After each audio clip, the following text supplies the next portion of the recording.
What's going on, guys? Bart here with Tully Television, and today we're going to be getting into a comic book review. But before we get into all that, I want to thank all of you for stopping by. I hope that today is the day we earn that subscription. If so, you hit the red subscribe bar down below. If you like the video, if you don't like the video, any feelings you have, you let us know down below what your thoughts are. But today we're going to be getting into a comic book our friend of the channel Jordan recently gave us, and I think that I'm definitely going to continue this story here. I believe it's just going to be a limited series anyway, and with how the numbers were on the short that I made, I figured why not just do the review and follow the story. It's the crossover between the Teenage Mutant Ninja Turtles and Stranger Things, the famous show off of Netflix. Now, I initially did see that this was out, and I wasn't sure if I was going to get it or not, but I'm glad that I did. It's put out by Dark Horse Comics, written by Cameron Chittock, art by Pharaoh P.E. Colors are done by Sophie Dodgson,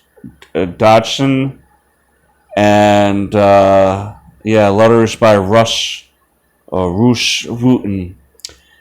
Basically, we pick up in 1985 in New York City, and the Stranger Things crew is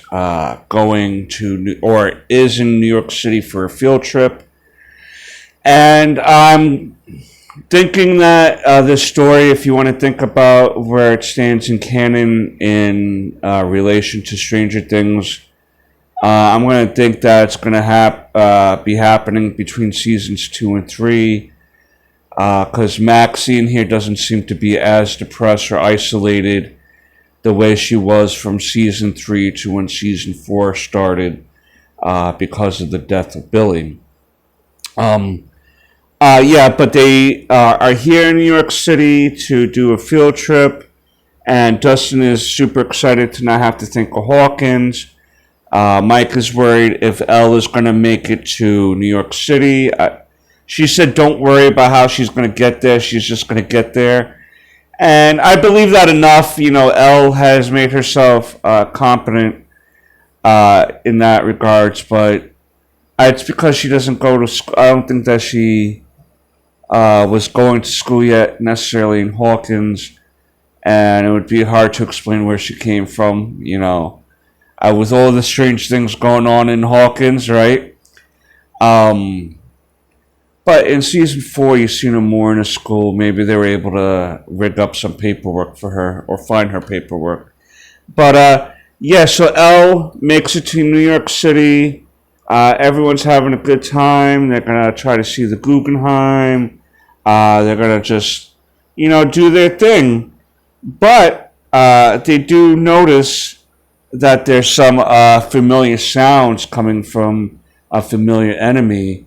And they decide to cause a distraction and go into the sewer tunnels where they find the demi-dogs here. Now, I will explain how the Upside Down was able to come through to New York City, so to speak.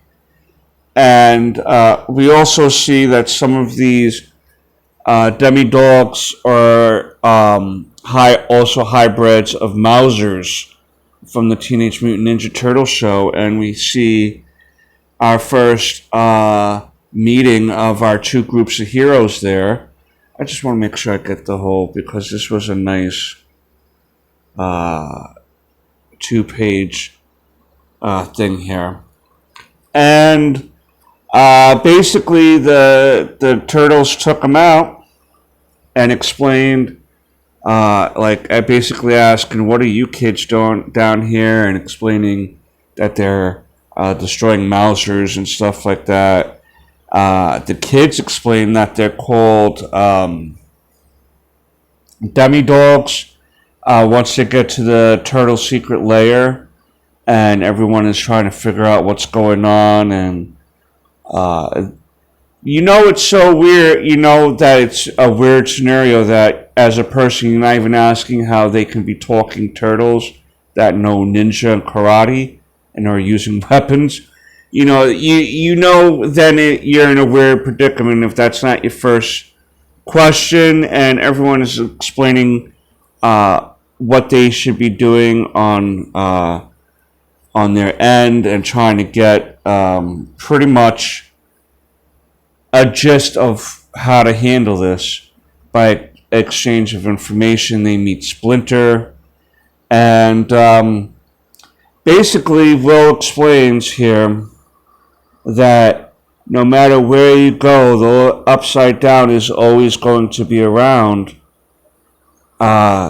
So because of probably the power of L and Will's connection to the upside down and everything, it probably made the barrier weaken a little bit and enter this part of our reality, so to speak. And they kind of want to figure out how it's going. And we see a little confrontation here where Ralph is kind of saying, like, we earned our I don't know what the bandana is called that you tie around your eyes, with the eye holes. But basically saying she hasn't earned that yet because her powers were given to her.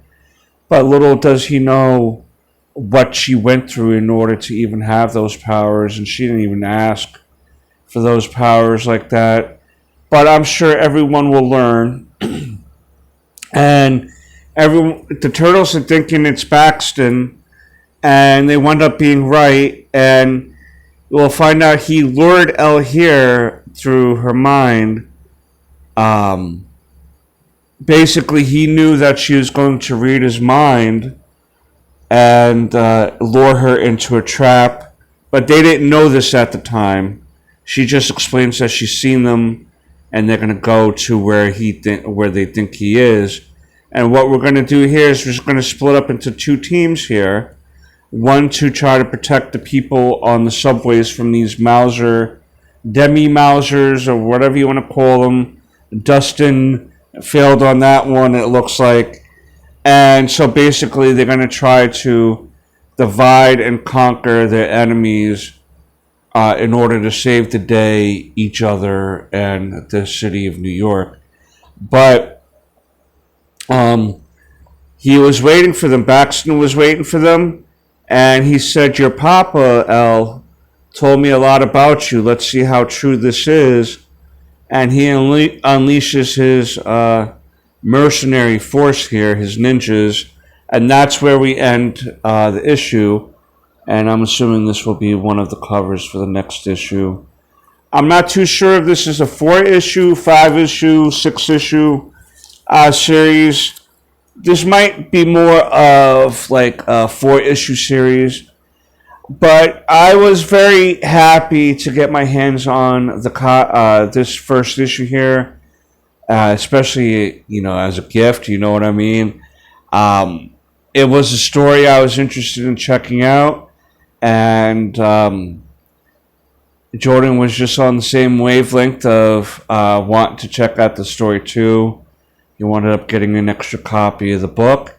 And I think that for any fan of the 80s or the kids that grew up in the 80s, the whole reason why Stranger Things works so well is because that nostalgia hits just right. And Teenage Mutant Ninja Turtles was big back then too. And to think about how in these crossovers that the Teenage Mutant Ninja Turtles had, they've had one with Batman. They've been connected to Daredevil, right? Because the ooze that made them into them is the same ooze that blinded Matt Murdock. So Stranger Things basically is connected to not only Marvel but to DC comic books anyway. Multiverse, I don't want to hear it, because in this reality, That's what it is. That's what it is. We could see Stranger Things showing up and beating up Magneto. You know what I mean? No, not really. Not really. I'm bugging out now. But yeah, I'm very happy with this comic book. I'll give the story a 9 out of 10. They're connecting the two and making it make sense. And I like the demi-dog Mausers. I thought that was a pretty cool concept. And I can't wait to see what other variations of weapons and enemies we're going to see in the next few issues of this. So stay tuned. We'll be covering this. And thanks for stopping by. And as always, peace, Snookums.